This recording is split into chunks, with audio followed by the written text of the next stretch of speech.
Социальный объекттерди өзүңүздөр билесиздер, жанагы президенттин тапшырмасы менен коюлган мектептер, бала бакчалар биз кыска срок болсо да ошонун ичинде бүттүк. Андан тышкары мына жолдордун асфальттоо боюнча 22 көчө грант эсебинен курулду. Андан тышкары 7 мост курдук. Көп көчөлөрдү пробивать эттик, пробка маселеси менен дагы заниматься эттик. Андан тышкары мына мен шаардыктарга айттым эле, ушу 15 декабрда жаңы автобустар келет деп айткам. Ошо контракт боюнча 15 декабрда ушул автобустар Бишкекке келип доставка кылып алып келип бериш керек болчу завод.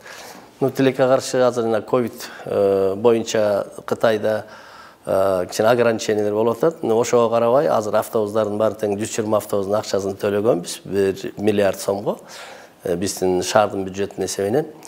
Ошол автобустар азыр Кытай менен Казакстандын границасына келди. Айга чейин бир 4700 километр жүрүп келди, өзүнүн ушу автобустар келатат.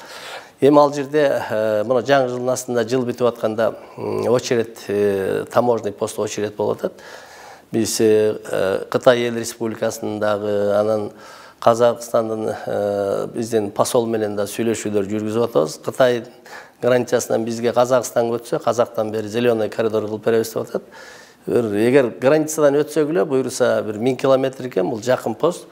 Бактуу деген посто, таможенный посто турат. Ошон менен буюрса ал автобустар келет.